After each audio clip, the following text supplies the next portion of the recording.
buenas tardes. Este es el espacio de tertulia sobre filosofía de la ciencia. Como tal, es un espacio de diálogo y conversación virtual en el cual se conversa sobre diversos temas relacionados con la filosofía de la ciencia, su historia, sus debates y controversias, sus relaciones con la filosofía de la tecnología y la sociedad. Es una actividad de extensión del grupo de investigación Filociencia. ¿Cómo participar? Mediante exposiciones, diálogos y debates alrededor de documentos leídos previamente por los participantes. ¿Para qué? Para informar, sensibilizar y difundir este campo de conocimiento al público en general que pueda estar interesado. Quienes quieran seguirnos pueden entrar al canal de YouTube a través de https://www.youtube.com/tertulias-filociencia/videos. Este encuentro lo realizamos todos los jueves en horario de 6 a 8 p.m. hora colombiana. Para mayor información, ustedes pueden escribir a los correos lochoar@unbosque.edu.co o al correo bastidasastrid@gmail.com. Así que empecemos nuestra tertulia de la tarde de hoy. En esta oportunidad, entonces, vamos a trabajar alrededor de un texto titulado Análisis historiográfico de 5 conceptos metodológicos de Thomas S. Kuhn, Imre Lakatos y Alistair C. Crombie. Este es un texto, entonces permítanme, voy a dar la entrada ya. Este es un texto que presenta la doctora Agustina González Núñez, por parte de la Universidad Georgetown University, y ella es PhD candidata del Departamento de Historia de la Universidad de Georgetown, como ya lo mencioné. Este trabajo del cual vamos a dialogar hoy fue dirigido y corregido por el doctor Eduardo Flickman, profesor de la Universidad de Buenos Aires.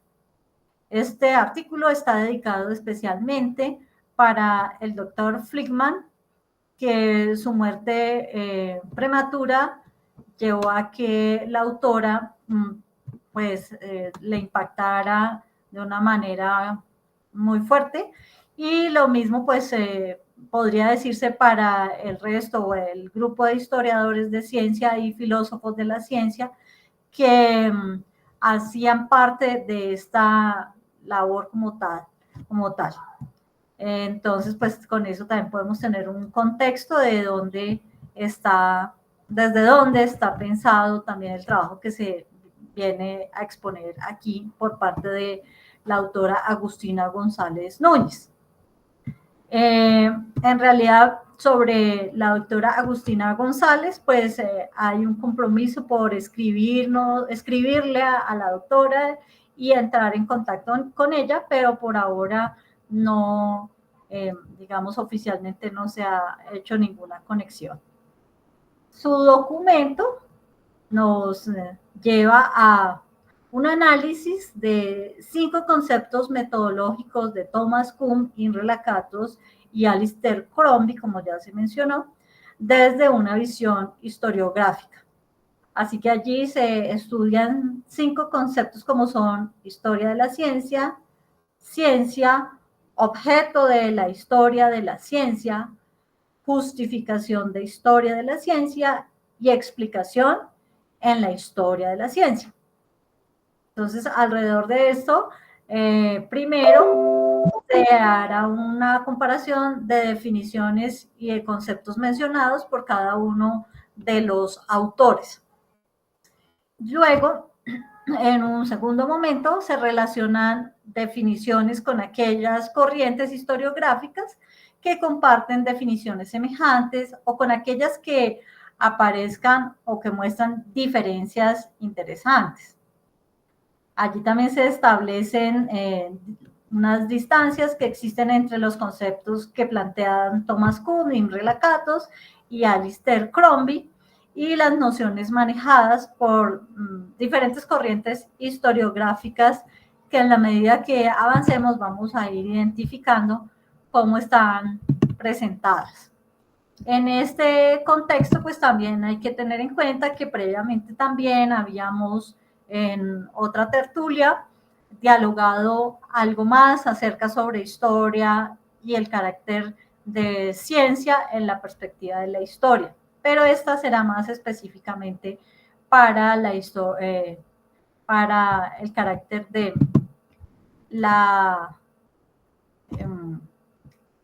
para el carácter del análisis historiográfico planteado por la doctora Agustina González, como se dijo, en la perspectiva de estos tres autores. Así que, tomando en cuenta ese orden que se ha planteado allí, pues un primer momento o en primer lugar, esta comparación de la definición de conceptos tiene como punto de inicio o como un punto de arranque la perspectiva de la historia de la ciencia como base en la visión del constructivismo. Y para ello plantea pues una tesis. Y ya poco a poco vamos a ir diciendo por qué en el constructivismo, pero vale la pena tener en cuenta esta tesis que la misma autora nos da como guía para la indagación y de precisión en la definición de conceptos, dado que de allí depende el área de formación, donde los filósofos de la ciencia son o tienen una perspectiva de ser rigurosos en la definición de conceptos, en tanto que bien se podría decir que no es así en la visión de los historiadores, quienes demuestran ser un poco menos exigentes en el uso de los mismos términos que puedan estar trabajándose en estos desarrollos teóricos. Así que cada uno de ellos va a ir mostrándonos cómo estas posturas que van asumiéndose frente a cada uno de estos criterios. Sin embargo, hay que tener en cuenta que estos autores están en un momento específico de la historia de la humanidad, que nos referimos a la mitad del siglo XX, donde es un ejercicio muy interesante si tenemos en cuenta que nosotros mismos, como parte integrante de esta tertulia, pues hemos hecho unos trabajos de investigación desde nuestras áreas que nos han permitido tener un conocimiento, en algunos casos general y a otros más específico, sobre experiencia de investigadores en historia hacia digamos, la historia en general, pero cada uno desde una perspectiva diferente por sus propias formación o su propia disciplina, y teniendo en cuenta que pues en este momento que estamos viviendo, comienzos del siglo XXI, también estas perspectivas de cómo se ve la ciencia y la historia en sí mismo, la historiografía, pues han tenido unos giros desde los cuales podemos ir viendo esa diferenciación. Luis Francisco, ¿estás pidiendo la palabra? No, estaba saludando a Roger, que nos saludó aquí de inicio en su ingreso. Muchas gracias. No, por lo pronto, pues quien tiene el comando eres tú, y porque es parte de tu trabajo de investigación poder hacer distinciones. Ya después intervendremos en lo que corresponda. Muchas gracias. Entonces, vayamos dejando entonces algunos elementos aquí centrales de este ejercicio que tenemos hoy, y es el hecho de ubicarnos también nosotros como actores de esta historia, en el sentido de que nuestra perspectiva desde investigadores que estamos viviendo unos cambios en el siglo XXI, que además estamos acudiendo a las experiencias de estos tres personajes clave que son del siglo XX pero que nos ayudan a entender de una manera muy interesante cómo poder plantear la perspectiva de un análisis historiográfico o con unos conceptos metodológicos que nos pueden resultar muy útiles para entender o para ver de una manera específica elementos de la filosofía de la ciencia. Y para ello, pues, como ya les había dicho, que un criterio central, pues, tiene que ver con el criterio del constructivismo como metodología, que pone el centro de atención en el rol de los seres humanos. Posiblemente para algunos va a resultar esto como muy normal, muy común por el tipo de experiencia que en este momento tiene. Pero tengamos en cuenta que eso no fue así cuando se hicieron otro tipo de estudios en otro momento de la historia como tal, ya que se centraban más era en eventos, en experiencias digamos, menos centradas en lo humano. Esta es ya una experiencia donde el rol o la actividad humana se convierte en algo central como parte del estudio no solo de la historia, sino también en el caso de la filosofía de la ciencia desde una perspectiva historiográfica. Un caso particular es el que nos plantea aquí el autor Jan Golinsky con su obra Making Natural Novel, Constructivism and the History of Science. Esta es una obra del año 2005 y desde la cual, pues en esta obra, su perspectiva va mostrándonos poco a poco cómo es ese papel central de la actividad científica y de los debates científicos, pero ya concentrados en las prácticas manifiestas en diferentes circunstancias y que toman puntos de vista, como es el caso también del autor Steve Schaffen y Simon Schaffer, quienes introducen el análisis de las microhistorias en la historia de la ciencia. Aquí vamos viendo cómo se integran elementos novedosos para comprender o ver la misma filosofía de la ciencia.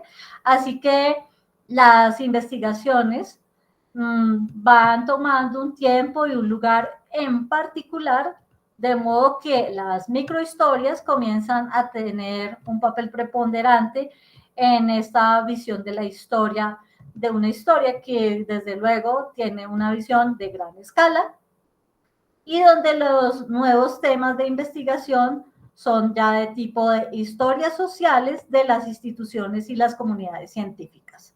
Entonces vamos viendo por qué es tan importante o va tomando un rol central la perspectiva de la microhistoria, pero precisamente desde la visión de Jan Golinsky, es que se va a avanzar mucho más en el estudio de ver aquí el papel que tienen las instituciones de carácter, por ejemplo, nacional, toda la perspectiva de la tecnología, de la etnicidad, del colonialismo, de lo que está relacionado con conexiones como estudios interdisciplinarios como el de género, la retórica y la literatura. Un ejemplo de esto es las investigaciones en microhistoria en la perspectiva del estructuralismo en el libro del autor Stephen Schaffy con su texto La Revolución Científica del año 1996 y en esta obra, específicamente este autor, en sus conclusiones o en su conclusión general, señala la estrecha relación entre las teorías científicas competitivas, como es el caso de Robert Boyle y David Hume, y el discurso estadístico del caballero inglés que estamos mencionando en el caso del siglo XVII. Entonces aquí vamos viendo cómo se entrecruza experiencias vitales, experiencias de quienes hacen ciencia pero planteadas también con la teoría científica y una forma de ver la ciencia en el estilo o la forma de planteamiento desde una visión de la estadística. Entonces, otro ejemplo es de microhistoria, está planteado también por esta misma línea en cuanto a la vida de Galileo Galilei como un cortesano o como cortesano, y que en un libro presentado por Mario Biagioli, aquí nos muestra a un Galileo Galilei desde sus prácticas científicas y toda la relación con el ambiente cultural de la época, en la cual va mostrando cómo Galileo moldea una identidad socioprofesional en función de su elección personal y de convertirse en cortesano de Cosimo Medici. ¿Esto qué significa? Que aquí podemos entonces ver cómo la ciencia, la investigación científica está conectada con otras condiciones o otros elementos que no es solamente los resultados de la experiencia investigativa. Galileo, en este caso, que es el personaje que se va a tomar en esta obra, está en el rol de una persona que en condición de mecenazgo de Comísimo, encontró un espacio que lo ponía en unas dificultades donde al hecho de hacer el ejercicio científico, pues al mismo tiempo sus descubrimientos científicos se debían a una contribución y a acrecentar pues el poder del mecenas. Y de esta manera, pues Galileo debía desarrollar un extraordinario uso del discurso renacentista y de la relación en cuanto a las comunicaciones a través de cartas. De tal manera que esta es pues una introducción que nos permite ver de manera general cómo hay unas relaciones que van más allá solamente, que no son solamente los resultados y los avances que pudiera mostrar el trabajo científico, sino que están entrecruzados con relaciones tanto de, digámoslo así, de poder, de gestión por parte de quien hace la investigación y que se ve involucrado en situaciones un poco más complejas que solamente su trabajo investigativo. En esto, pues, hay otro autor, como es Peter Deard, en una de sus obras, Revolutionism the Science, European Knowledge and its Ambition, 1500 a 1700. Aquí vemos cómo específicamente, tomando un periodo de tiempo, esta obra también nos va mostrando pues un contexto muy particular de cómo hay unas relaciones más allá de solamente los resultados científicos. Esta perspectiva de la historia de la ciencia pues también nos va mostrando la necesidad de hacer unas distinciones. Y una muy concreta es esa distinción entre lo que es o lo que se ha conocido como historia interna e historia externa. Frente a estas perspectivas, pues vamos a ver cómo cada uno de los autores que se mencionaron al comienzo, como son Imre Lakatos, Kuhn y en alguna medida el mismo Crombie, nos van dando unos lineamientos con esta forma de ver la historia en por lo menos estas dos categorías. Una de las escuelas fundamentales aquí que nos van a mostrar esa forma de hacer la historiografía, pues va a ser la escuela de los anales. Y en esta concepción lo que se presenta es, o lo que buscan presentar los investigadores de la Escuela de los Anales, es escribir la historia total. Y la forma como ellos van a presentar esa información o esos datos, pues va a ser desde una visión algo diferente a cómo se venía haciendo, oficialmente nosotros hemos conocido la historia en unos periodos que nos los han ya dejado muy claros desde lo que la Baja Edad Media, la Alta Edad Media, la época capitalista, por darles unos ejemplos, pero aquí ellos nos están mostrando otra forma de hacer una separación de los periodos históricos a partir de nuevos principios o de estrategias metodológicas que han permitido sentar una base de carácter historiográfico para ver la historia desde una perspectiva innovadora. Y estamos hablando pues de una escuela que tiene trascendencia a partir de los años 30 del siglo pasado. Esta escuela, conocida pues como en el mundo occidental por introducir ese nuevo horizonte en el quehacer histórico, propone pues una periodización que se distingue por lo menos por dividirse en 3 tiempos históricos. Un primer tiempo, que sería un tiempo de corta duración, en el cual se analiza digamos, eventos históricos que toman lapsos de tiempo entre 3 y 5 años aproximadamente, y por ello pues se ajusta a examinar eventos específicamente de orden político. En un segundo nivel o una segunda manera de hacer estas mediciones, podríamos llamarlo de tiempo medio, que se centra en el estudio de ciclos económicos. Entonces eso va dando también algunas ideas para nuestros colegas aquí, expertos en el ámbito económico, de cómo entender esta forma de hacer metodológicamente la división de la historia.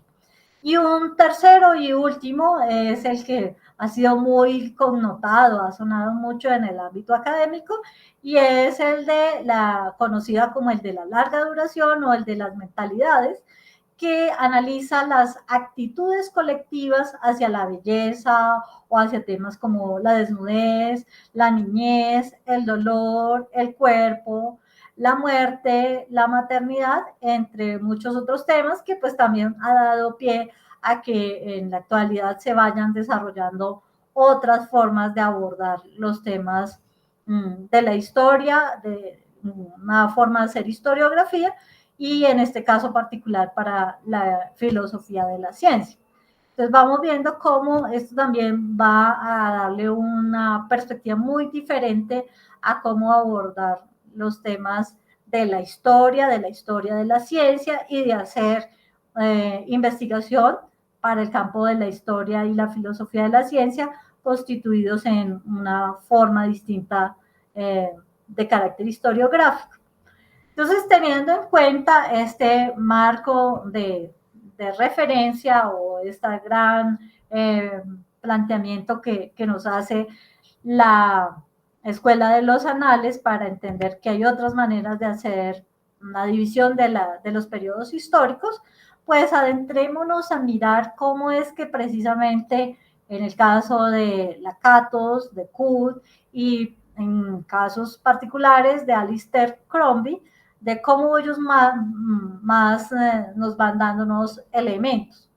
Entonces, en unos términos muy generales, vamos a ir diciendo asuntos de los cuales cada uno de ellos plantea, y en algunos momentos hay criterios o elementos comunes, elementos que los acercan, en otros no tanto, y esto también es lo que hace interesante el trabajo de la doctora Agustina, quien nos está haciendo pues esta radiografía tan interesante de cómo ver a los autores desde otro ángulo. Entonces, el caso específico de Imre Lakatos y de Thomas Kuhn, ellos nos dan una noción del concepto general de historia de la ciencia, pero además con el objetivo de centrarse en diferenciar conceptos de historia interna y de historia externa, como ya se había mencionado. Diferente a como lo ve Crombie, quien busca más es ofrecer una definición de historia de la ciencia y que sostiene que la historia de la ciencia es una forma de antropología intelectual. A mí me parece este criterio y esta categoría como algo muy novedoso, muy interesante, porque, como ya les decía, es verlo desde la parte de lo humano, de quien está haciendo la investigación, comparando esto en cuanto a que es un estudio de estilos de pensamiento científico. Y afirma que la historia de la ciencia pues es producto de esta cultura que nosotros hemos tenido la oportunidad de vivir y de experimentar, que es la cultura occidental enmarcada por esa visión judeocristiana de la cual pues de una u otra manera nosotros o hemos transitado o hemos estudiado. Y eso pues nos acerca mucho a poder entender como con más facilidad las ideas que nos está planteando Alistair Crombie. Por otra parte, tenemos que Thomas Kuhn e Imre Lakatos tienen unas coincidencias en relación a cómo conciben la historia externa, pero también pues con algunas, digamos, rasgos que hacen unas diferenciaciones, donde la historia, la historia externa e interna de la ciencia, para el caso, por ejemplo, de Lakatos, él sostiene que la historia interna es el análisis racional del desarrollo científico y que la historia externa está constituida por todos los factores no racionales. Entonces, aquí vamos viendo que para el autor, pues la historia externa se convierte en un criterio, algo, digámoslo, secundario en relación a esa historia interna, y que los aspectos no racionales de la ciencia va a considerar él pues que no influyen ni pueden alterar de alguna manera pues la vida científica. Eso en la visión de Imre Lakatos. Por su parte, Kuhn tiene una postura un poco más moderada en las diferencias que establece con respecto a esta historia de la ciencia interna y la externa, dado que para él la ciencia en la perspectiva interna estudia los comentarios particulares de una disciplina. Coloquemos un ejemplo en cuanto a los principios de la física newtoniana. Entonces, aquí vamos viendo que se pueden hacer esas particularidades. Y en el caso de la ciencia en la perspectiva externa, examina cómo los aspectos sociales de carácter económico, geopolítico, culturales y en sí mismos los políticos condicionan la investigación científica, como por ejemplo en el caso de la política científica de un país, cómo esta impulsa la forma la forma del desarrollo tecnológico, y con ello pues las corrientes históricas no van a ser algo que va a marcar tanto los criterios sobre los cuales se va a centrar la perspectiva de ver esta ciencia externa, y por ello la disciplina lo que hace es incorporar más bien esto como parte de la formación curricular o de la formación académica al interior de las instituciones, llámese universidades, centros de investigación, donde se forman a estos investigadores.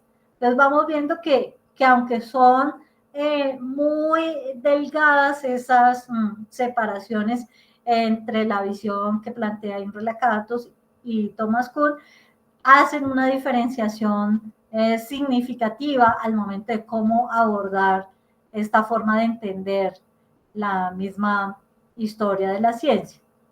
En el caso de Lakatos y Kuhn, pues ellos trabajan con conceptos de ciencia que son muy similares, cosa que aquí ya encontramos una diferencia significativa con la que nos muestra Crombie en relación a la idea de la ciencia, que adquiere pues unos matices mucho más, digamos, por el lado de los estilos de pensamiento y en cuanto a esa producción de la ciencia como un producto cultural. Y en este caso, pues él, por su misma experiencia de producción investigativa, pues nos muestra desde la cultura occidental.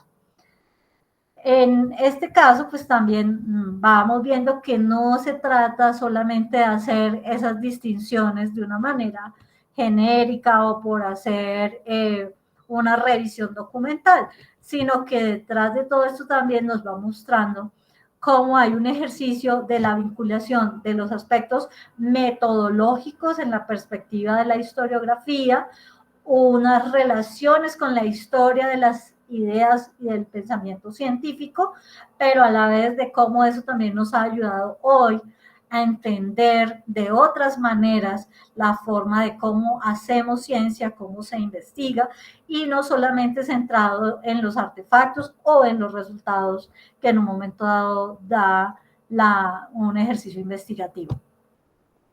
Entonces, volviendo al caso de Thomas Kuhn y de Imre Lakatos, pues es importante decir o tener en cuenta que aquí estos dos personajes nos están dando las bases o nos están dando unas bases epistemológicas en las ciencias naturales y las ciencias físicas.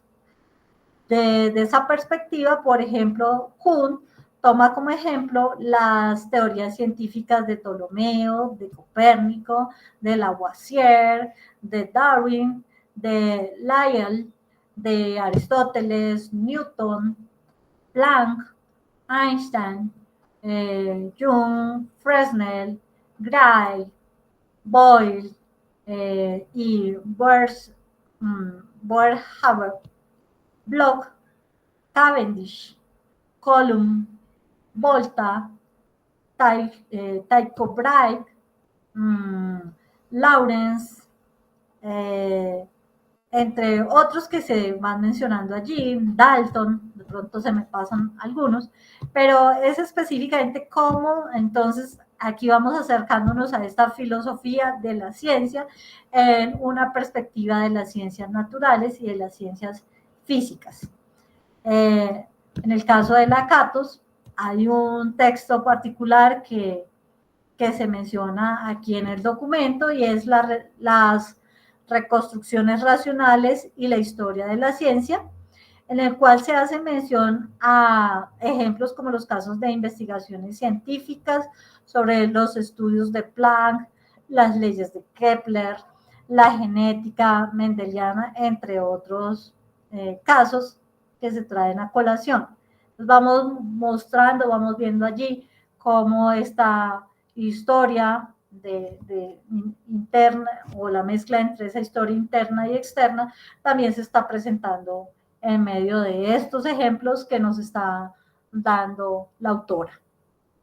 El objetivo de tomar en cuenta las obras de las cuales se hace alusión en este texto, pues no es solamente por una erudición de quien está escribiendo o por decir que Kuhn o Lakatos se centran en construir ideas acerca de qué materias de estudio consideran científicas, sino que más bien estos son tópicos que nos dan ejemplo o nos muestran la formación y de cómo estos ejemplos específicos nos ponen a considerar toda esta entrelazamiento entre la visión de una perspectiva del investigador y sus intereses en la misma historia de la ciencia. Así que los autores lo que nos dan como luz o como información aquí es para reconocer cómo todo este campo científico y sus disciplinas pues dan una directriz o una dirección, como es el caso de disciplinas de las matemáticas, la física, la química, la mecánica, la electricidad, la óptica, la biología, la geología o la astronomía, por dar algunos ejemplos específicos. Y este conjunto de materias lo que permite es que con ello pues se entienda o se pueda entender por qué en un momento dado en la historia de la ciencia se consideraron a un campo de disciplinas, a un conjunto, perdón, de disciplinas, a las ciencias duras. Desde luego que hoy toda esa clasificación que se reconoció para aquella época, pues ha cambiado, pero nos va mostrando por qué en ese momento se le consideró o se le denominó de esa manera, en esa perspectiva. Ahora bien, por su parte, Alistair Crombie, su concepto de ciencia, podríamos decirlo de alguna manera, haciendo un calificativo, pues que podría decirse que es un criterio más amplio, ya que abarca materias de estudio como no solo las que ya se mencionaron, sino que además incluye, por ejemplo, las artes, la arquitectura, la construcción de instrumentos, la historia y la música, pues todo esto toma como ciencia y lo considera como tal, como parte de la civilización.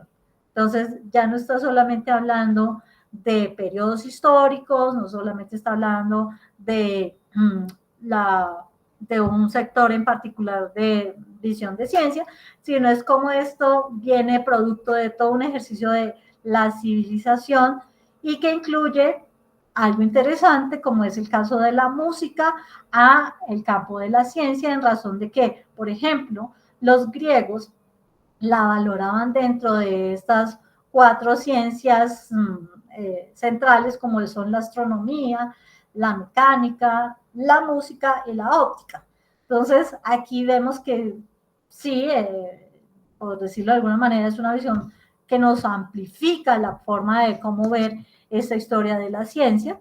Y pues desde luego que, volviendo a tomar los conceptos de ciencia que venimos desarrollando con Lakatos y Kuhn, pues no quiere decir con ello que una sea más importante o la otra menos importante, sino que esto nos ayuda a ampliar y a tener una visión que nos flexibiliza las comparaciones con respecto a cómo también este elemento que Crombie agrega a la perspectiva de la historia de la ciencia cuando nos indica criterios como la música, que antes de pronto nosotros mismos posiblemente no habíamos tenido en cuenta, y con ello pues esta concepción de ciencia hace que para el caso de estos 3 historiadores de la ciencia, producto de su contexto o de su herencia, de la perspectiva de personas hijos de la ilustración, llamémoslo así, pues que consideran que hay elementos que podrían considerarse como de progreso. También son criterios que en algún momento en esta tertulia también los hemos discutido, pero hay que entender el contexto en el cual ellos vivieron y desarrollaron sus argumentos, de lo cual pues podemos estar de acuerdo o no, pero también es como una invitación a que entendamos en qué marco están ellos desarrollando sus ideas y por cuáles razones lo plantean así, y que estos avances o esta forma como se logra la forma de entender toda esta perspectiva, pues también tienen oposición por parte de unos y de otros, también tiene adeptos, y con ello pues es muy interesante y hace muy enriquecedor, dado que todos estos, digamos, procesos de avance también tienen unas mediaciones o están entrecruzadas con perspectivas de religión, con perspectivas de momentos históricos o de tiempos en el cual se afirmaba que también el criterio religioso es un factor que marcaba, ya sea como un retraso o un proceso que da aletargamiento al desarrollo científico.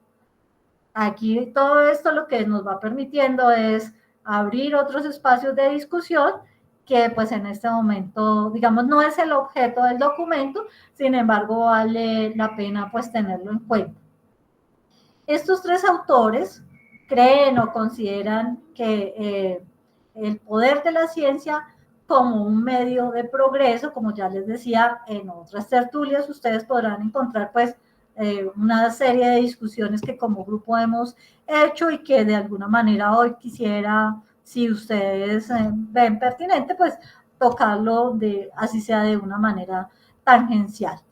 Y con ello, pues, los historiadores que también influyen sobre estos tres personajes, como por ejemplo el caso de Voltaire, de Gibson, David Hume, quienes sostenían que la historia pues no era algo autónomo, sino que formaba parte de las bellas letras. Entonces vamos viendo que a donde hemos llegado hoy con esta historia de la ciencia o de la filosofía de la ciencia, en cada uno de sus matices, pues no es un ejercicio que nos haya llegado ya elaborado de determinada manera, sino que ha transcurrido también por estos debates y estas discusiones, que conocerlas, como les dije al comienzo, pues nos hace enriquecer nuestra comprensión de cómo se han ido moviendo estos procesos en la cientificidad o en el pensamiento científico. Para el caso de Lakatos, quien afirma que la historia externa, de la cual mencioné hace un poco, no es autónoma, sino que siempre depende de la historia interna, y aún más afirma que la historia externa está subordinada y tiene una jerarquía inferior con respecto a la ciencia interna. Miren ustedes que aquí son unos debates muy interesantes en cuanto a que nos permite ver cómo de alguna manera esa herencia que viene desde la perspectiva de la ilustración por una parte, pero también esa formación que se trae de las ciencias duras, que lo ponemos entre paréntesis, o de las ciencias físico-naturales, se ve en la connotación de cómo lo va planteando autores como Imre Lakatos y como lo hace Thomas Kuhn, y de la cual pues vamos viendo que la diferencia con la que va tomando Alistair Crombie, pues hace una, digamos, como un punto de plantearnos o de mostrarnos que podemos también tener otros criterios, otros elementos allí presentes y que nos enriquece este ejercicio. Así que en todos estos elementos que se van mostrando, pues lo que se va identificando es que el ejercicio primero es enriquecedor. En segundo lugar, no estamos hablando de una forma homogénea de entender la historia de la ciencia, y que además en medio de esto podemos hacer también nuestras propias reflexiones y encontrar posibilidades para una perspectiva de entender la narrativa, el lenguaje, la forma de cómo se plantean estos resultados de investigación científica. Recordemos que está enmarcado en una perspectiva de la que la escuela de los anales nos está indicando cómo plantearnos una manera distinta o otras alternativas con las cuales podemos ver a la historia y a los mismos historiadores de la ciencia, y cómo estos, aunque compartan algunas opiniones que puedan ser cercanas, también encontramos que hay unas particularidades que nos van mostrando esa estrictez desde la cual ellos ven, por ejemplo, el caso de las teorías científicas, y esto nos lleva a suponer que en medio de esas coincidencias que pueden tener, también pues estas afirmaciones generan una serie de preguntas, una manera de recolección o de recolectar los materiales con los cuales se escribe esta historia, que son los materiales de archivo, las hipótesis en las cuales ellos basan sus metodologías. Específicamente desde la visión de la Escuela de los Anales, está el caso de un autor que posiblemente ustedes hayan escuchado en otros contextos, y es Mark Bloch, quien fundó o quien hizo parte, bueno, fundador de esta Escuela de los Anales junto con Lucien Febvre, y que sostiene que la historia se recrea de generación en generación, lo que hace que las ideas que aquí se están identificando, que vamos notando, y que encuentran un distanciamiento, por ejemplo, muy específicamente entre Lakatos y Crombie, pues se sigue también marcando desde esa idea de la historia como algo que se puede enmarcar en la verdad. Y estos dos personajes, por ejemplo, aseveran que la verdad científica existe. Entonces vemos ahí un criterio de realismo en esa postura y que tienen precisamente un tiempo y un espacio determinado y se llega a través de, tomando el caso del Imrelacatus, programas de investigación y sus respectivas comunidades científicas, digámoslo, en la perspectiva de Crombie, mientras que Mark Bloch se acerca más a verlo desde la perspectiva kuhniana, en que muestra unas condiciones más de carácter relativista. Estas condiciones de orden relativista, pues, desde luego, empiezan a marcarse o a mostrarse desde los años 30, ya lo hemos dicho, cuando se funda o se crea la Escuela de los Anales, como una forma de crítica a la visión positivista y a la visión marxista, o a la visión de hacer historia desde la perspectiva de ese positivismo y del materialismo de la época, donde la originalidad que busca plantear la Escuela de los Anales radica en crear una nueva periodización, como les había mencionado, el tiempo corto, el tiempo medio, el tiempo largo o el de las mentalidades, y que esto introduce de una manera muy importante el análisis de la civilización, un criterio o una categoría que quizás antes no se había tenido en cuenta, y por ello entonces la sociedad y la economía también serán otro de los elementos fundamentales a tener en cuenta en esta historia de la ciencia.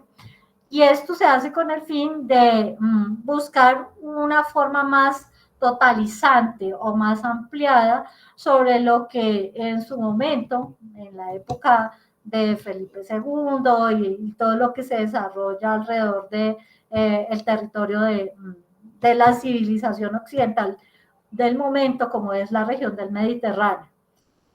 De esta década de los años 30 es donde se da la primera generación de la Escuela de los Anales, donde actualmente uno de los más relevantes representantes hablemos de la cuarta generación, es Roger Cartier, cuyos temas de investigación principales son, por ejemplo, el libro, la imprenta y los discursos. Entonces, vean ustedes cómo se van entremezclando y entrelazando otros criterios y otras categorías que en un momento dado en la historia, tanto historia en general como en este caso de la historia de la ciencia, pues van permitiendo hacer unas particularidades. En el campo pues de la ciencia, Kuhn, Lakatos y Crombie, ellos van a buscar la manera de romper con esa forma de hacer una historia de tipo positivista lógica, la cual pues dominó la primera mitad del siglo XX al interior de la filosofía de la ciencia. Aquí mismo en nuestras tertulias hemos podido ahondar sobre las experiencias con las que trabajaron los positivistas lógicos y cómo durante esas, digamos, durante 5 décadas que se están tomando en cuenta para este estudio de la historia de la ciencia, pues hacen parte de la filosofía de la ciencia y que eran estudiadas con unos métodos, como muy seguramente vamos a seguir ahondando, que están muy marcadas por esa visión formalista que venimos identificando, pero que precisamente pues estos autores están tratando de retroalimentar o de que lo podamos ver en otra perspectiva. Para el caso pues de Kuhn, quien es el mayor exponente en separar las investigaciones de la filosofía de la ciencia con las de la historia de la ciencia y convertirlas en una disciplina autónoma. El interés con esto pues no es generar departamentalización o como estados independientes, sino buscar con ello encontrar más elementos que nos permitan profundizar y enriquecer estas investigaciones. Aunque los tres pues difieren la idea de la historia de la ciencia escrita a partir de la filosofía de la ciencia o de la ciencia con conocimientos históricos, en ambos casos pues se usan conceptos y también se basan en un método. No por hacer estos cambios o por proponer estas diferenciaciones, pues se dejan de lado la utilización de un método científico o de tener un estilo riguroso para investigar. Es algo que se dijo al comienzo, que es la gran diferencia entre los filósofos de la ciencia y los historiadores en general, y es la búsqueda de la rigurosidad. La escuela de los anales, en este caso lo que sostiene, de acuerdo con el mismo Kuhn, para el caso de la historia externa, es que la lectura de la historia debe superar el círculo de historiadores, es decir, que no se convierte en algo que se convierte en algo cerrado o de propiedad de unos cuantos, sino que es un intento por ofrecer un estudio que sea de carácter comparativo y que con este trabajo pues que no se crea que con ello pues sea trazar como unas líneas o directrices rígidas, sino que se amplíen las posibilidades. Con esto, por ejemplo, es el caso de lo que también nos va a mostrar Crombie, porque utiliza conocimientos profundos y específicos de la ciencia y de la filosofía al momento en que escribe la historia de la ciencia y nos da nuevos elementos. Esto lo que nos lleva es a la posibilidad del desarrollo de una interdisciplinariedad, tanto desde la perspectiva que plantea la Escuela de los Anales, como también de otras metodologías históricas con las cuales se promueve la construcción de una perspectiva interdisciplinaria, con lo cual la historia y otros campos de estudio como la antropología o la sociología o la economía o la misma tecnología y temas recientes como género, medio ambiente y la microhistoria, pues se ven enriquecidos porque entonces no se ve como simplemente departamentos independientes, sino como un entrecruzamiento entre estas disciplinas, lo cual para nosotros los que estamos interesados en hacer investigación en el campo de la filosofía de la ciencia y en particular para lo que tiene que ver con el pensamiento y los estilos de pensamiento, pues esto ayuda a dar una perspectiva de cómo hay unos elementos compartidos entre autores, pero a la vez cómo cada uno enriquece por separado algunas experiencias, donde bien podría decirse, por ejemplo, en el caso de Kuhn, quien afirma que la promoción de estos espacios interdisciplinarios pues es importante para el desarrollo de la historia de la ciencia. Si nosotros revisamos al interior de nuestras propias experiencias de formación profesional, encontramos cómo eso también ha enriquecido nuestra experiencia investigativa. Cada uno desde la disciplina de base se ha dado cuenta que ha tenido que acudir a otras disciplinas si lo que quiere es ampliar su visión.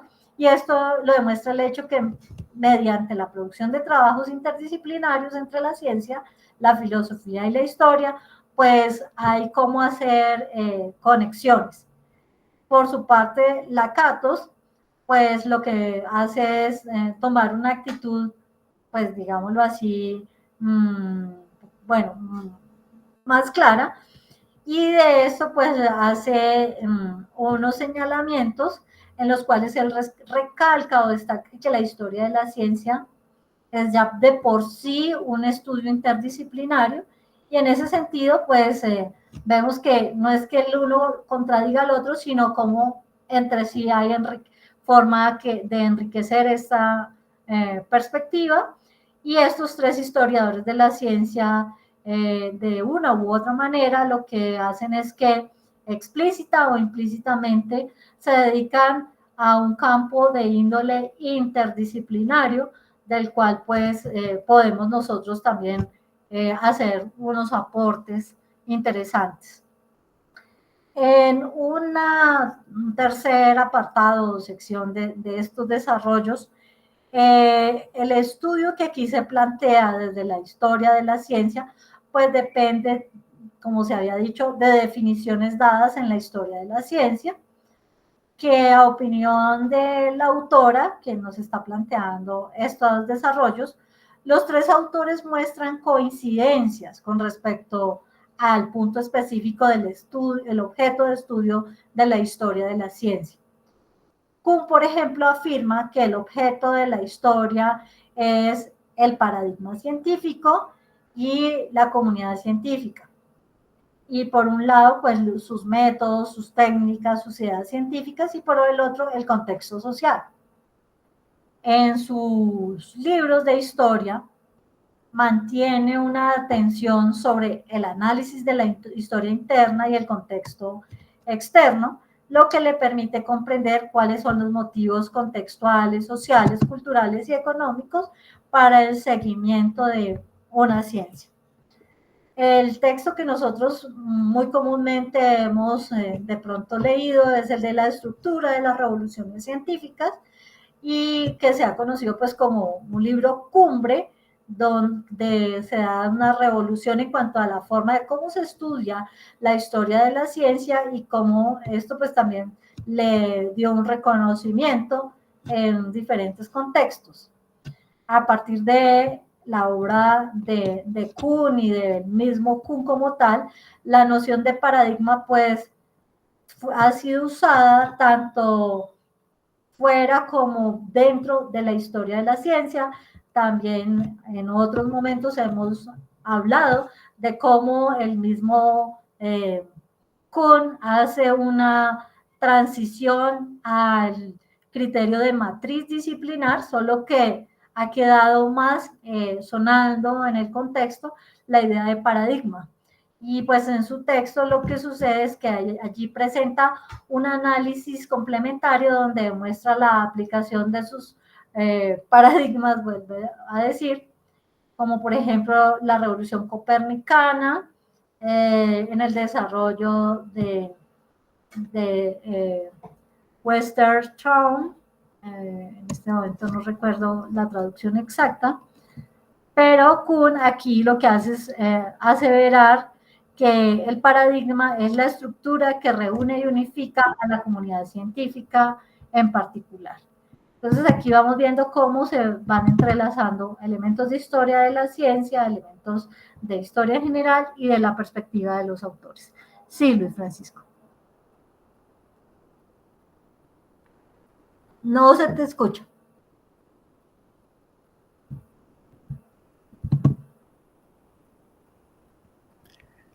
Gracias.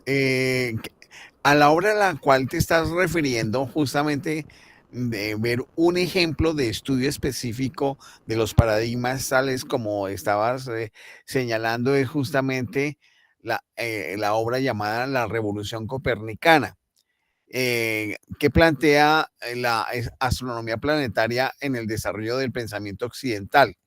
Entonces, pues allí me hace acordar un poco de ciertas cosas que trabaja Crombie, ¿sí?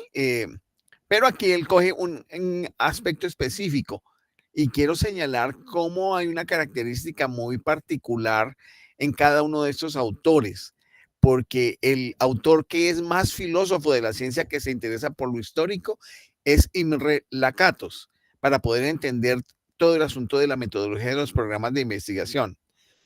El otro, que también tiene que ver con ciencia porque es físico, pero estudia historia de la física, es Thomas Kuhn.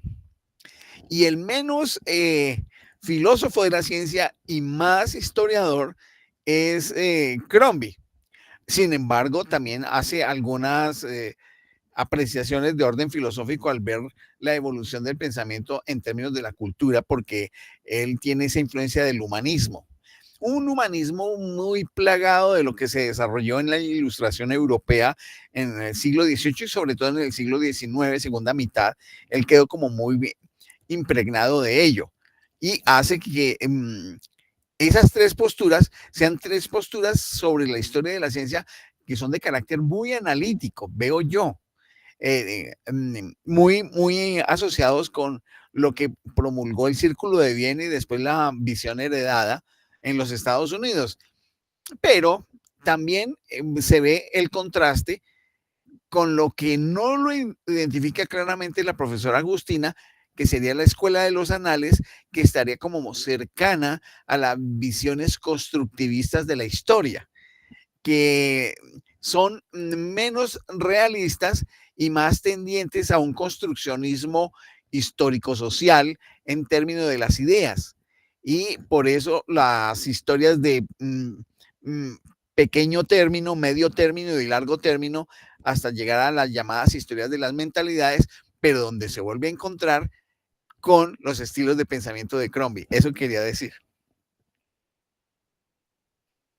Qué interesante, sí, muy bien por esta relación que haces. Creo que levantó la mano, ¿quién? Luis Hernando. No, quería... ¿Tú ya terminaste la exposición? Sí. No, pero está súper bien que hagamos este intercambio porque eso también va enriqueciendo el proceso, no hay lío. Bueno, antes de, digamos, yo hice una lectura, a mí me gustó mucho la lectura porque le precisa a uno que no es un experto en estos temas, no ha leído a los autores en profundidad, le presenta, hacen unas comparaciones que son muy relevantes para diferenciar en el mismo tema de lo que estamos hablando.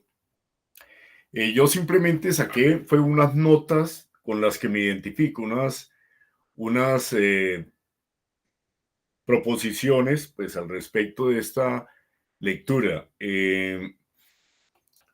Por ejemplo, quería que de pronto Francisco o Astrid me ampliaran, eso es como inquietud, la afirmación de que la historia de la ciencia en Crombie, o afirma Crombie, es producto de la cultura occidental cristiana.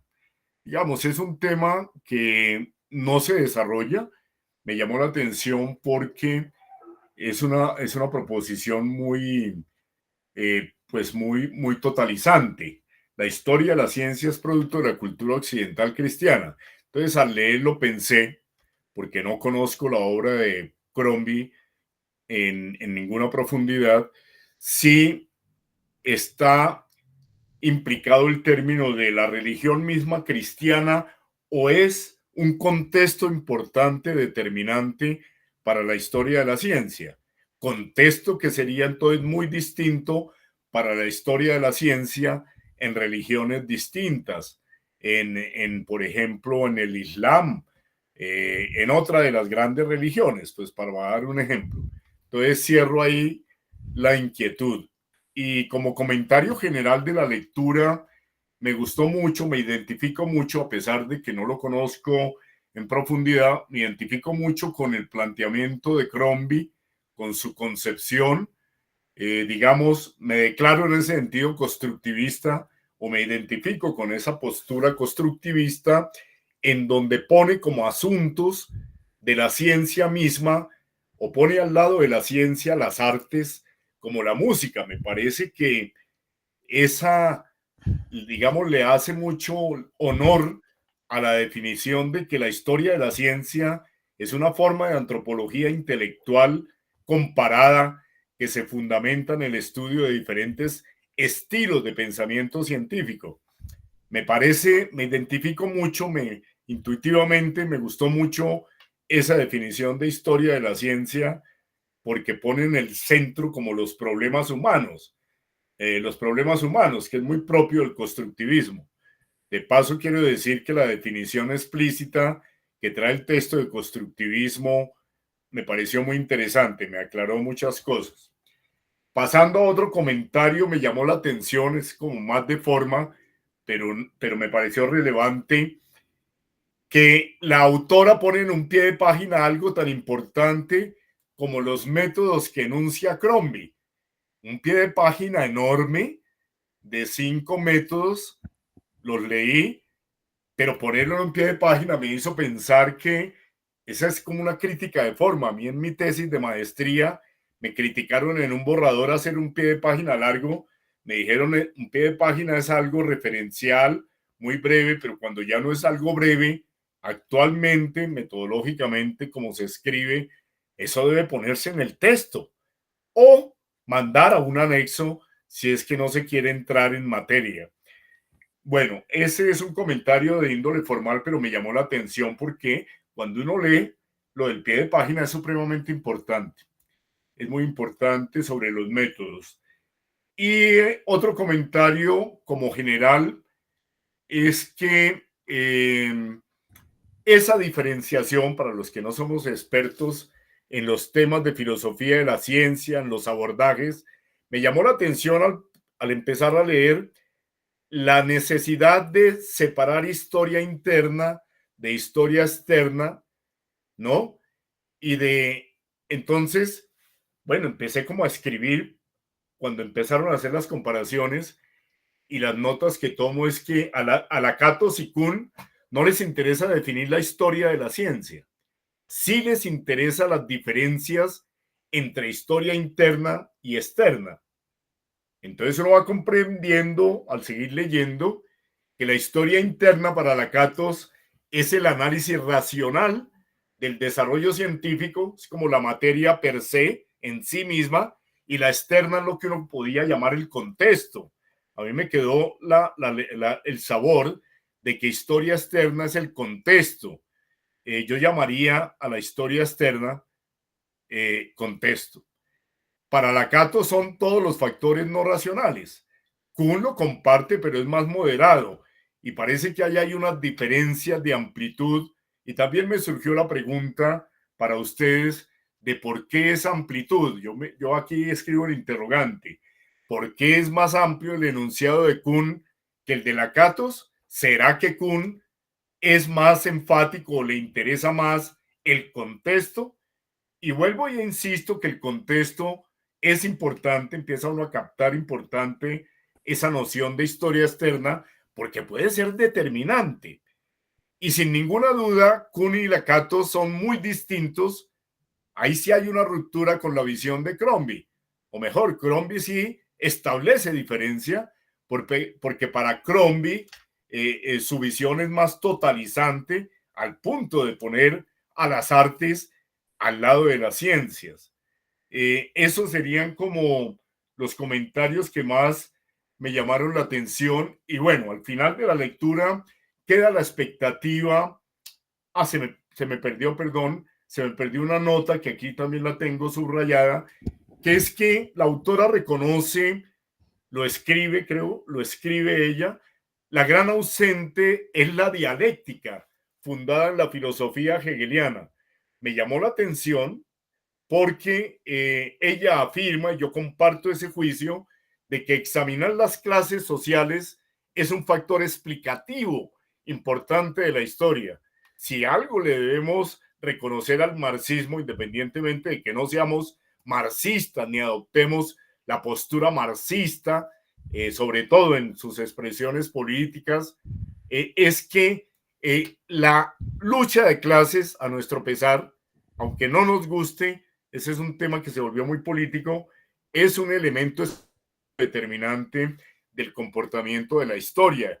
Yo siempre he visto relevante ese tema dentro de la concepción del materialismo histórico y dialéctico. Por tanto, el señalamiento de la autora lo comparto y me parece importante. Simplemente preguntaría por qué la ausencia de la dialéctica, por qué esa ausencia, ¿no?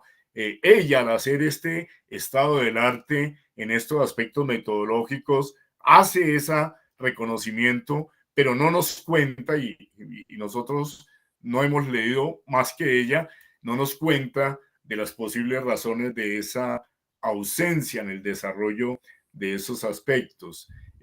Bueno, y decía entonces, ahora sí, finalmente, que me queda al terminar la lectura la expectativa de otros aspectos metodológicos que ella enuncia, deja punteados, como son las nociones de causalidad, en otras en otras sesiones, en otras tertulias, hemos hablado un poco de la causalidad, hipótesis, leyes o generalizaciones.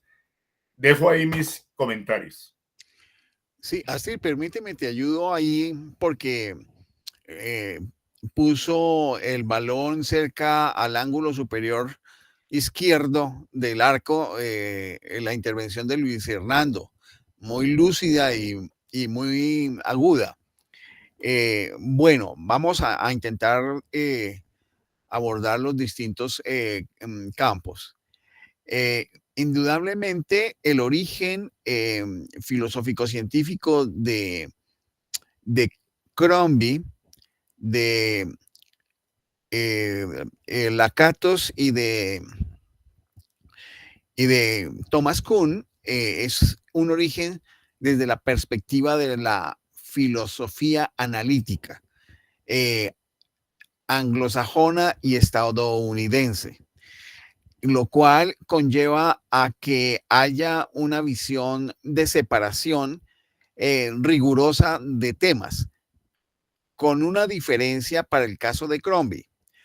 Crombie, más que filósofo de la ciencia, es un historiador y un historiador con un componente humanista fuerte, lo que hace que él observe el fenómeno de la trayectoria del discurrir del pensamiento humano en el tiempo con una visión más totalizante e integradora, y por eso él recoge que el pensamiento humano desde muy temprano, desde los griegos, consideró que hubo una serie de conocimientos que eran concebidos como episteme, es decir, como conocimiento que se podría asumir como ciencia.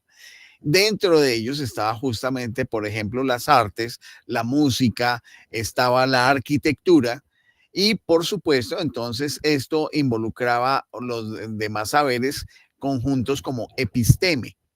Y él, en el desarrollo del pensamiento científico, que evidentemente sí tiene una influencia judeocristiana, pero no teológicamente judeocristiana, no es en el sentido teológico ni doctrinal, sino en el sentido de el conjunto de valores, costumbres, hábitos, formas de pensamiento que se desarrollaron en la Europa cristiana primitiva y medieval, que conllevó a el establecimiento de las sociedades modernas a partir del siglo XVI. Y es en ese sentido que Alistair Crombie pues desarrolla toda su tesis de los estilos de pensamiento.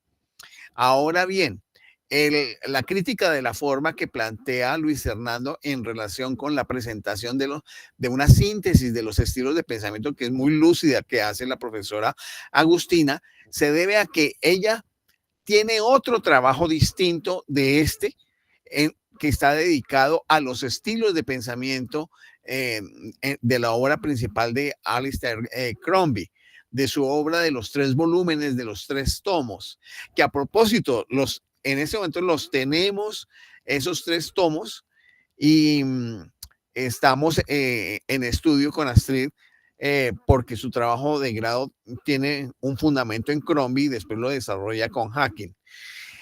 Entonces, acontece que en ese sentido, la visión de la profesora Agustina es que hace un trabajo especial sobre Crombie en su tesis doctoral y después también hace un artículo especial sobre Crombie.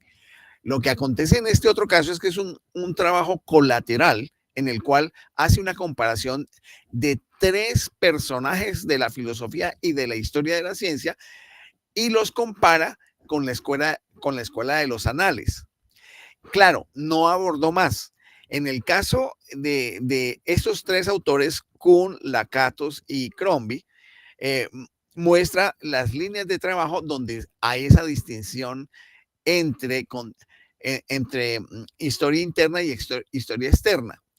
Ella no lo dice, pero pareciera que para el caso de Lakatos y para el caso de Thomas Kuhn, ese concepto de historia interna y historia externa, en contraste con la historia totalizante de Crombie, están en íntima relación con algo que vino desde el propio Círculo de Viena, que desarrolló de alguna manera Carnap, que trabajó en alguna medida también Reichenbach, y por supuesto Ayer lo tocó, que se refiere con el contexto de descubrimiento, que se refiere al análisis demostrativo de la justificación, perdón, el contexto de descubrimiento que tiene que ver con el análisis de las condiciones sociales, históricas, políticas, económicas de los desarrollos de la ciencia, que sería el contexto externo, el contexto de la historia externa.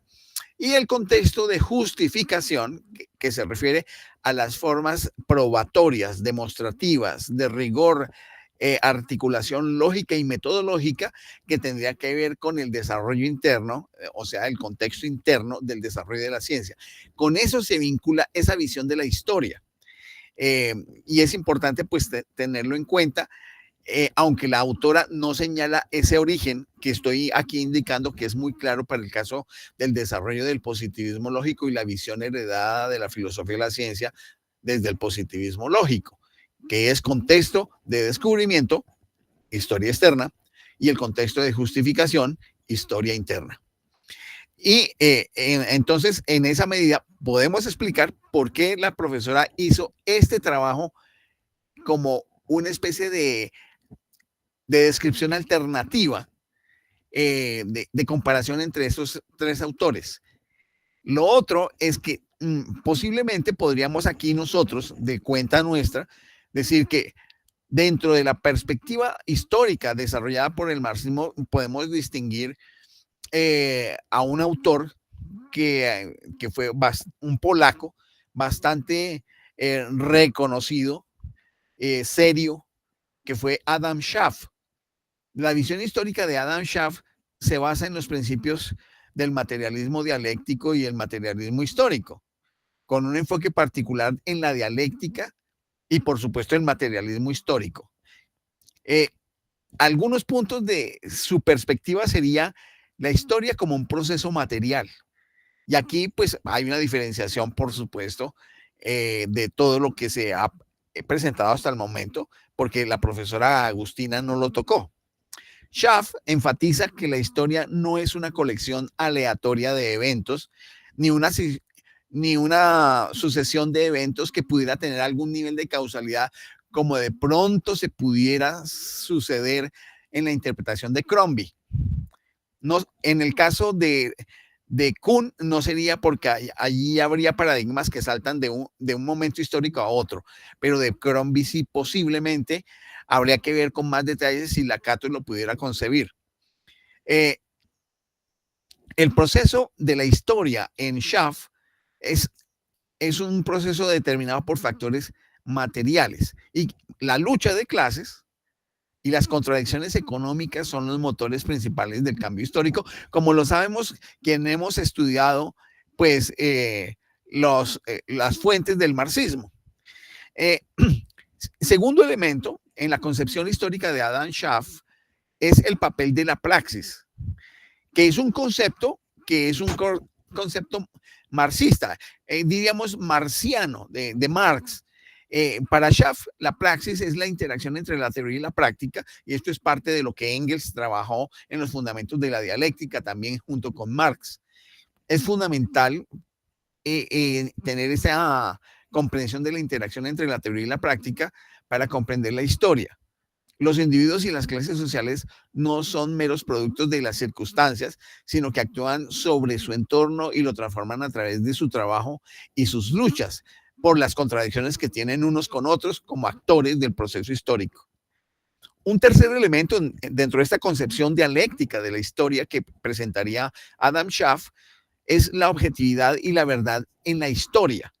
El marxismo toca, por supuesto, con muchos elementos del realismo, que lo lleva en muchos casos a posiciones metafísicas, justamente en lo que no quería caer. Schaff reconoce que la objetividad total en la historia es imposible, ya que toda interpretación está mediada por la perspectiva del historiador y su contexto social. Sin embargo, sostiene que es posible aproximarse a la verdad mediante el análisis crítico de las fuentes y la búsqueda de patrones recurrentes para el desarrollo histórico. Aquí me empiezo a acordar de la séptima tesis que en relación con la historia planteó Walter Benjamin en el neomarxismo de la Escuela de Frankfurt. Pero bueno, eso no lo voy a tocar ahorita. Cuarto elemento para el análisis histórico desde una perspectiva dialéctica marxista en la historia. El rol, es decir, el papel del historiador. El historiador, según Adam Schaff, no es un simple observador pasivo, sino un agente activo en la construcción del conocimiento histórico. Claro, estos elementos no lo tienen en cuenta ni Kuhn, ni Lakatos y tampoco Crombie. Él dice que debe comprometerse con su época y utilizar su trabajo para comprender y transformar la realidad social. Y aquí está dándole un elemento de carácter político al historiador, que es indudable eludir dentro de una perspectiva marxista. Y el quinto es el fin de la historia, el propósito, la teleología de la historia, porque en ese sentido, esta es una propuesta muy derivada del pensamiento de Carlos Marx. Schaff, al contrario, no creía en un fin predeterminado de la historia, contradiciendo algunos planteamientos justamente de Marx, que estaban planteados, si no estoy mal, en el segundo o en el tercer tomo del Capital. Ahí me corregirán ustedes dos, los amigos economistas. En cambio, Schaff sostenía que el comunismo representaba un paso importante hacia la liberación humana, pero que no era el punto final del desarrollo histórico. La sociedad comunista, según él, pues abriría la puerta a unas nuevas formas de organización social y a un mayor florecimiento de la humanidad. Por supuesto, el planteamiento de Schaff ha recibido críticas y vale la pena pues señalar algunas en este análisis que estamos haciendo y en esta presentación. Las ideas de Schaff han sido criticadas por algunos por ser demasiado deterministas. Y aquí viene entonces alguno de los ejemplos que estaba solicitando Luis Hernando. El determinismo implica un énfasis en la causalidad, cosa que, por supuesto, en la perspectiva de las ideas que se plantean en el Capital, están subyacentemente. ¿Por qué? Por la valoración tan grande que en el establecimiento de las bases del marxismo, tanto en la parte filosófica como en la parte de economía política, planteó Carlos Marx derivado del pensamiento aristotélico. Y en el pensamiento, él valoraba mucho el pensamiento aristotélico, sobre todo en la estructura de causalidad de los hechos y de los fenómenos. Entonces, en el caso de Schaff, pues no le da un suficiente peso al papel de la acción individual en la historia. Otros han cuestionado el optimismo que tiene con respecto al futuro de la obtención del comunismo como sociedad sin clases. Sin embargo, pues la obra de Adam Schaff sigue siendo una valiosa contribución a la comprensión del marxismo y la filosofía de la historia. Su énfasis en la dialéctica, el materialismo y la praxis ofrece una perspectiva que es única sobre el desarrollo histórico, y si ustedes se dan cuenta, contrasta bastante con todo el planteamiento que pudieran hacer, por ejemplo, Crombie, Lakatos y quién, y Thomas Kuhn. Por supuesto, aquí en la visión de Adam Schaff trabajó sobre historia general, aunque yo hice un trabajo hace unos 40 años sobre las relaciones entre ciencia y sociedad por parte de Adam Schaff. Y por supuesto, él considera también el papel de la ciencia dentro de la dinámica de la lucha de clases en ese determinismo histórico del materialismo dialéctico y el materialismo histórico que rige la dinámica de la historia. También considera el papel de los seres humanos en la configuración de su propio destino. Entonces, allí podríamos ver, dentro de todo esto que se ha planteado acá, que hay otras concepciones distintas a las de Crombie, Kuhn y Lakatos,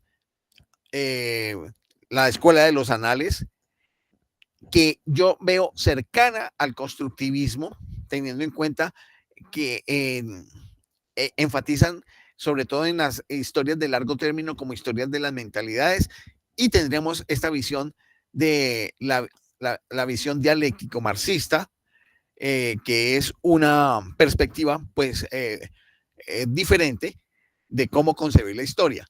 De hecho, también hay historiadores soviéticos que trabajaron mucho la historia de la ciencia en una perspectiva del materialismo dialéctico. Y allí hay unas perspectivas o visiones que serían muy contrastantes con lo planteado, por ejemplo, por Crombie.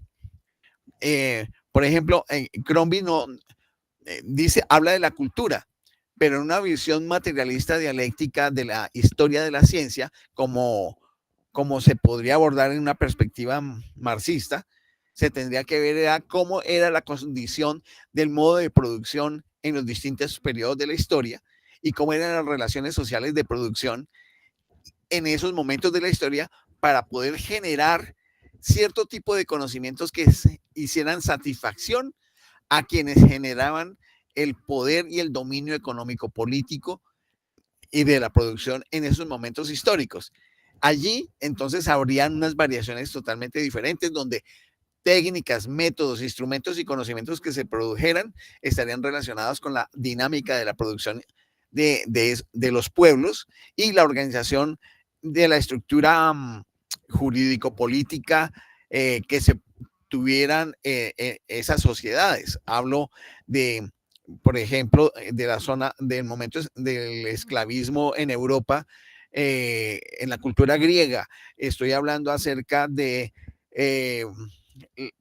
el servicio de los siervos que no poseían la tierra, pero que trabajaban la tierra para los señores feudales, y donde estaban los artesanos que producían algún tipo de conocimiento, algún tipo de cosa, donde estaban los alquimistas que producían algún tipo de conocimiento con ciertos propósitos, la aparición del Renacimiento para recoger las vivencias de la antigua Grecia y algo de Roma, con artes, con conocimientos de ciencias y conocimientos de artes en una estructura de ampliación del mercado global por los descubrimientos geográficos y la ampliación de la navegación, que generaban una estructura económica distinta y que permitía la aparición de nuevos poderes económicos. Ahí se podría ver desde el punto de vista marxista de una manera diferente. Y yo creo que Luis Hernando estaría de acuerdo conmigo en este planteamiento que estoy haciendo. Y de ahí todo el desarrollo posterior de los siglos XVI, XVII, XVIII y XIX con el colonialismo y la expansión potencial de varios países europeos en relación con los mercados, la producción, la extracción, etcétera, y el diseño de los imperialismos. Y eso en relación con la ciencia que nos conectaría con los estudios de George Basala, que estuvimos trabajando acerca de ciencia y periferia y su relación con los colonialismos en esa perspectiva. O sea, el marxismo proporciona puntos de vista que son bien interesantes para el análisis histórico. Y Astrid, yo creo que en ese sentido, aunque tu trabajo no tiene que ver con eso, hay que tener en cuenta que hay esas otras posibilidades. Lo mismo de la escuela de los anales, en relación con la escuela de las mentalidades, que podría asociarse de alguna manera con los estilos de pensamiento planteados por Crombie y Hawking. Eso sería, no sé si se me quedó alguna cosa por fuera de lo que preguntaba Luis Hernando, pero es de lo que alcancé a recogerle cuando hizo su interpretación de la lectura. Ahí me detengo. Sí, no, muy bien, muchas gracias. Por ejemplo, lo de Adam Schaff, ese comentario largo de Adam Schaff aclara mucho esa parte que no desarrolla la autora, pero la menciona, pero no desarrolla. Y de igual manera, pues,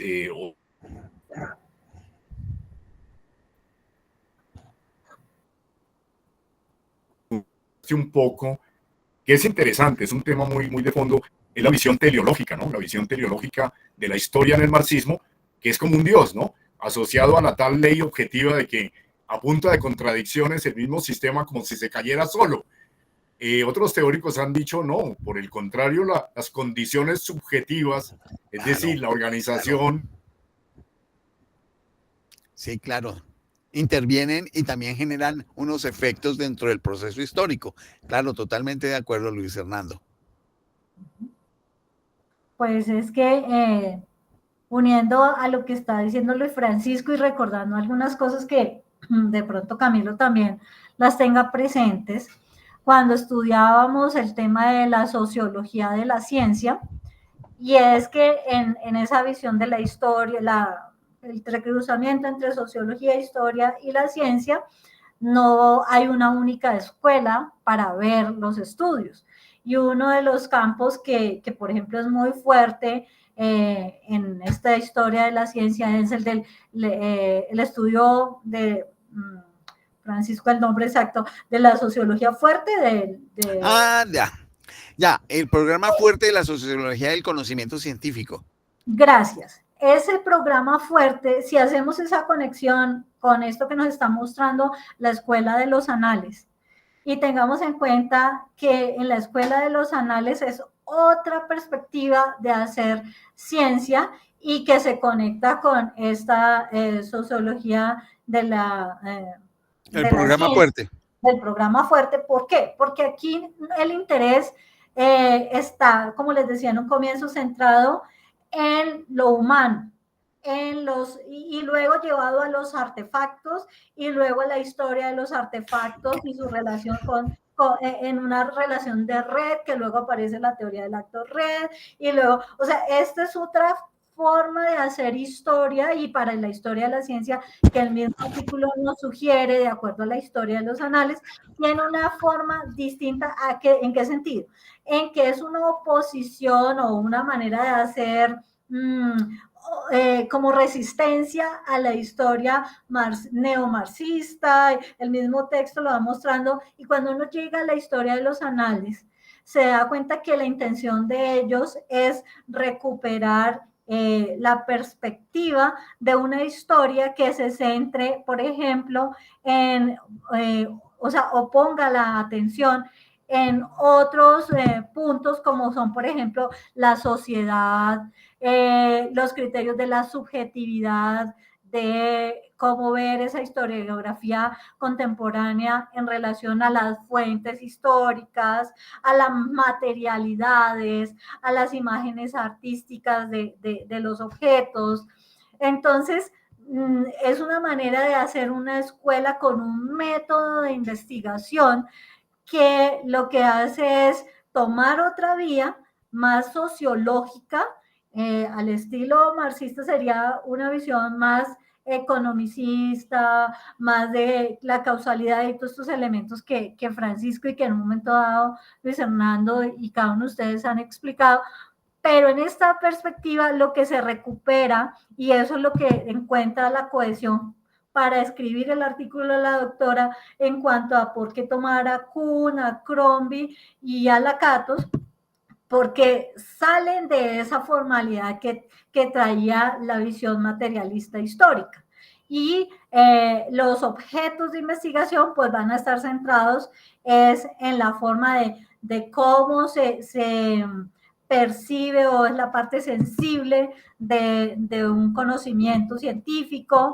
Por eso lo que tú mismo decías de la música, de aquellas cosas que no habían sido vistas por la visión positivista lógica, y que hacen un contrapeso al mostrar que también se puede hacer una historia que, por un lado, rompe esa tradición del tiempo histórico en una forma de lo numérico y causal, para ponerlo en periodos de corto, de mediano y de larga duración, y estas, además de cómo toman la parte sensible.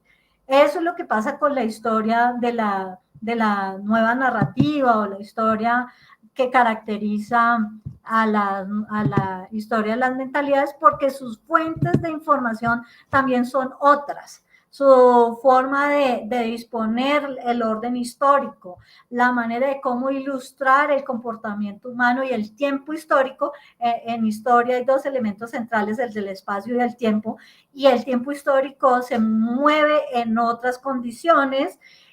También permite abordar pues la cultura en el sentido material y ver desde otra manera las fuentes historiográficas. Entonces, por eso es muy distinta.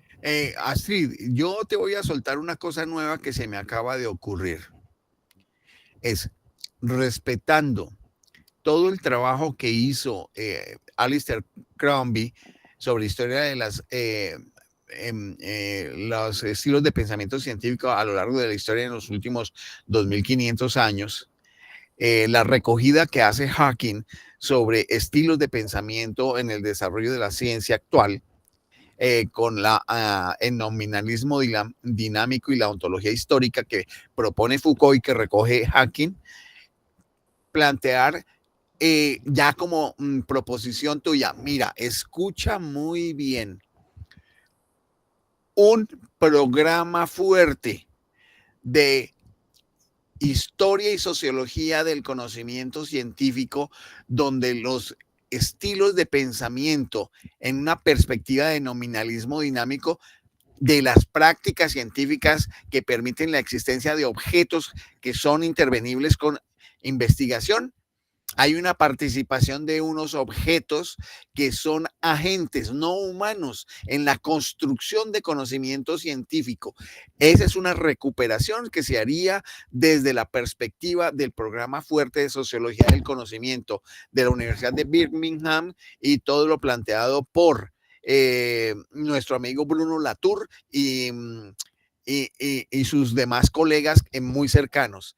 En esa medida se podría entender que Hawking, que llega hasta solamente el elemento teórico de los estilos de pensamientos derivados de Crombie, tú haces la articulación de ese salto, esa relación con las metodologías de la investigación para la filosofía de la ciencia, teniendo en cuenta que hay unas prácticas y esas prácticas tienen artefactos y que esas prácticas que tienen unos artefactos le dan también un significado, porque los artefactos no son mudos en el sentido de su participación para poder producir conocimiento en el campo de la filosofía y la ciencia, y es hacer un traslado aplicado a lo que es la investigación en filosofía y la ciencia con los estilos de pensamiento de todo esto que propone el programa fuerte de la sociología del conocimiento científico, pero ya aplicado al desarrollo de la investigación en filosofía y la ciencia. He dicho, mija. ¿Y eso tendría que ver específicamente en la parte de las metodologías? Sí, pero ya sería en la parte ya de tu propuesta. Pues eso está muy lúcido, porque precisamente, o sea, con esto que íbamos diciendo y gracias a las preguntas de Luis Hernando. Sí, Luis Hernando. Sí, Luis Hernando hace todo honor para Luis Hernando, porque eso fue lo que me hizo pensar. Porque a mí me fue a pensar en la historia, de cómo hay esta conexión más bien entre la historia de los anales con lo del programa fuerte y con lo que más adelante va a hacer Bruno Latour y lo que en tiempos recientes se estudia sobre la ontología de los objetos en tecnología. Es correcto, pero mira, Camilo le va a decir algo.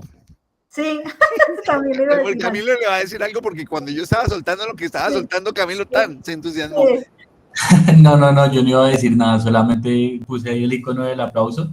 Pues me gusta la vinculación que hay con el programa fuerte de sociología, que también de hecho lo había visto y era algo de lo que había por comentar, pero pues entre Astrid, Luis y José, creo que es el otro, no han soltado un momento la palabra, pero no, ha sido totalmente enriquecedor. De hecho, escucharlos ha sido bastante divertido, y no, también apoyar esa idea que te propone Francisco. Es bien interesante ver cómo los artefactos también ayudan a co-crear pues materialidades y todo este rollo también de, no me acuerdo de quién es este libro, de cómo precisamente esto, de cómo se co-crea la materialidad y la ciencia y cómo esto crea la historia precisamente. Sí, el libro, los textos los tenemos, hermano, que fue esas lecturas que hicimos en su momento para mirar todo el asunto de la interferencia de los artefactos y las significatividades que los artefactos daban en el proceso de desarrollo de conocimiento o la producción de bienes y servicios o las prácticas humanas. Claro. Que por eso yo digo que lo que está diciendo Luis Hernando es fundamental. ¿En qué sentido? En que, claro, desde la visión del materialismo dialéctico, ahí hay una forma de hacer historia, hay una manera de entender la periodicidad, el espacio, el tiempo, los objetos, los problemas que se abordan en esa forma de entender la historia, y por eso pues las preguntas tan interesantes que plantea. Pero está esta otra corriente de la sociología fuerte, de la cual pues los tres que estamos aquí en este momento hablando, bebimos de eso y nos ayudó muchísimo a entender otro camino. Deberían plantear su inquietud de todas maneras desde la perspectiva que... Espérate, ya leemos. Camilo, deberías plantear tu inquietud de todas maneras desde la perspectiva sociológica. Sí, Camilo, de pronto puedes decir cosas que, por ejemplo, ni Astrid ni yo hemos dicho y que puede ser útil.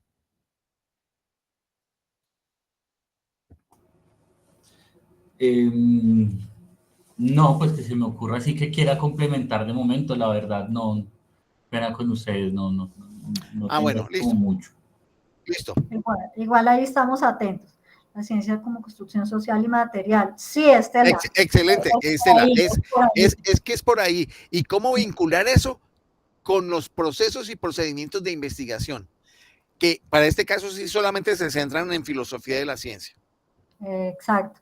Entonces, espero, Luis Hernando, que tanto la explicación tan amplia que te dio Luis Francisco como esto de abrir esa posibilidad a la sociología del programa fuerte, que yo lo veo en una relación muy directa, por eso el estudio de la doctora Agustina, en relación a tomarlo desde la escuela de los anales, porque las características de estas escuelas, de esta escuela, es otro punto de vista donde las fuentes, las estructuras, bueno, de lo que ya les había mencionado, es la intención.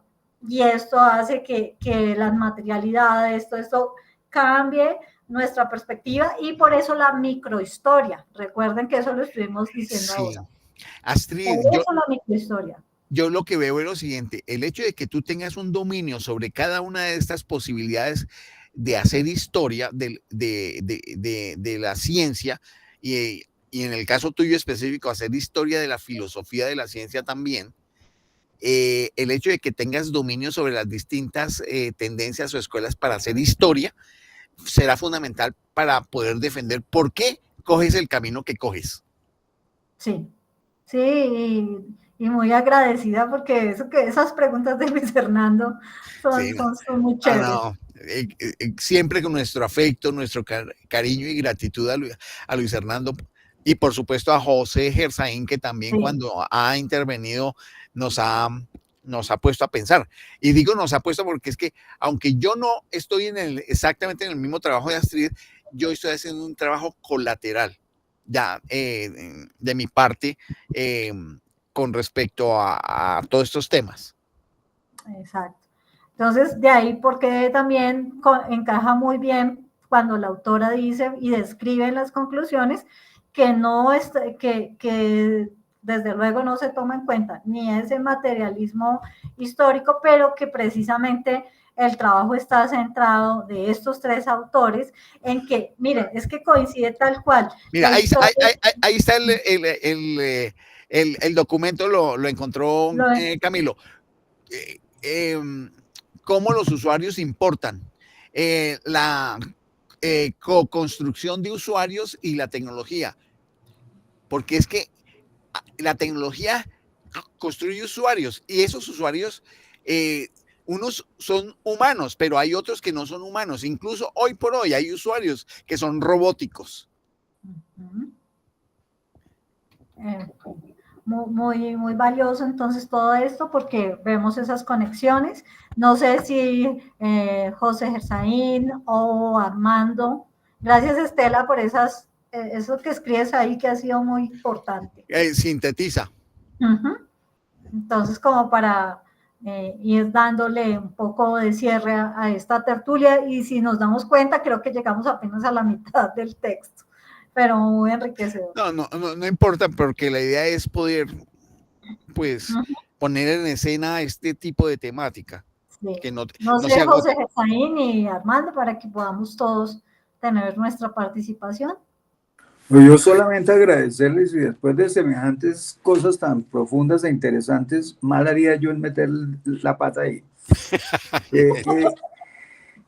Si ustedes me conocen ya un poquito cómo es que reacciono frente a esto, quedó de lo que preguntó Luis Hernando el tema de la influencia judeocristiana, que puede ser trascendente, y de los retos que nos dejaste, Luis Francisco, el tema de la temporización que plantea la Escuela de los Anales de corto, medio y larga duración. Pues desde la economía creo que no es mucho lo que podemos aportar, porque nosotros, corto plazo en economía es aquel periodo de tiempo en el cual alguna de las variables involucradas en alguna función es constante. Y largo plazo, en el largo plazo todas las variables son constantes. Si quieres diferenciar la forma más fácil de largo y corto plazo, es que en un corto plazo las variables, algunas variables son constantes, particularmente se referían los economistas neoclásicos a las variables tecnológicas precisamente, y en el largo plazo todo puede cambiar. Dijo Keynes que lo único seguro a largo plazo es que estaremos muertos, ¿cierto? Pero ahora, poner como corto plazo, tiempo corto, 3 a 5 años, a la velocidad que estamos sometidos al cambio hoy en día, puede ser simplemente un análisis de coyuntura. Sí. Que eso no genera casi que en historia, o habría que sumar muchos microperiodos de esos para formar algo de historia, pero es análisis coyuntural básicamente. No me atrevería a decir nada más por ahora. Muchas gracias. Luis Hernando. Una complementación a lo que dice José. Cuando yo leí el ejemplo que la autora pone cuando habla de la periodización del mediano tiempo y habla de los ciclos económicos, me llamó la atención porque en el mediano plazo un economista puede analizar el ciclo en que está una economía en toda su ocurrencia fenomenológica. Para dar un ejemplo, la recesión, desde el ciclo anterior, partiendo desde su origen, qué originó la recesión, hasta cómo se salió de ella. Ese proceso, me temo mucho, que es de mediano plazo, José, pero no, es muy lúcido para un economista lograr establecer eso. ¿Por qué? Porque si algo nos llama la atención a los economistas, pero a todos los que conozcan series de tiempo, es esa regularidad, esa repetición de ciclos económicos a lo largo de la historia. Lo que pasa es que para pillarse un ciclo, pues tiene que haber buena información, buena serie de estadísticas, pero los ciclos económicos largos, de largo plazo, pueden ser un siglo, pues para poner un ejemplo exagerado. Pero el mediano plazo sí es una periodización interesante. Y también me llamó la atención, es otro comentario ya salido de la economía, en el largo plazo yo tengo una inquietud intelectual sobre el tema de cambio cultural. Me parece que el cambio cultural es un asunto de largo plazo en las sociedades. A mí me interesa el cambio cultural porque yo tengo una tesis, pues nada novedosa, y es que los cambios sociales esperados de un país, de una sociedad, solo son posibles con cambio cultural. Pues no sé, acaso, no, mira, es que yo creo que ya tenemos que irnos desprendiendo de conceptos un poco viejos, Luis Hernando, de los que nos enseñaron en la universidad, por ejemplo, desde la teoría de las etapas de crecimiento de Kuznets, que eran unas lecturas que eran muy fáciles de hacer porque es que el cambio era tan lento, las modificaciones eran tan mínimas que podían tomar muchísimo tiempo, pero eran fácilmente detectables precisamente porque daban tiempo para pensar. Pero hoy en día que el cambio es tan rápido, ni siquiera podemos a veces alcanzar a determinarlo, a tener la información necesaria para poder medir si el ciclo económico se cumplió o no. Y el ciclo en Keynes pues es puramente macroeconómico. Entonces ese es más fácil de medir, pero no podemos hablar con cambio climático, pues aquí si alguien tenía claro lo que era un ciclo económico, eran los campesinos que leían las cabañuelas en enero y sabían cuándo iba a llover y cuándo no. Pero con este tema del cambio climático, yo creo que tenemos que irnos separando de esa idea poco a poco, desde lo económico. Ahora, desde lo filosófico, no tengo ni idea. Muchas gracias. Y el comentario de la pregunta que dijo José Gersaín, que hacía parte de lo que preguntó Luis Hernando con respecto a la visión de lo religioso, de la visión... Sí, no, la visión judeocristiana, pero yo señalé que no era doctrinal, que no era religioso, teológico, sino era más bien el conjunto de costumbres, hábitos, formas de pensamiento que la sociedad europea, influenciada por las formas de vivencia y de las creencias religiosas, adoptó, que tienen que ver con vestimentas, formas de acción, formas de pensamiento, en discurso, formas de escritura y cosas así. Claro, eso influenció también el desarrollo del pensamiento, del conocimiento del mundo, de la investigación científica. Pues yo agregaría algo, y es que esa visión judeocristiana ha sido como la lente, como la lupa a través de la cual pues se ha hecho la lectura de esta forma de hacer ciencia. O sea, hay un entrecruzamiento en esa visión judeocristiana con esa visión de los siglos XVII y XVIII de cómo se fue transformando la manera de hacer la investigación científica. Y precisamente en estos días que estaba leyendo algunos de esos autores, se va notando que la manera de cómo se contemplaba el mundo estaba relacionado con esas perspectivas.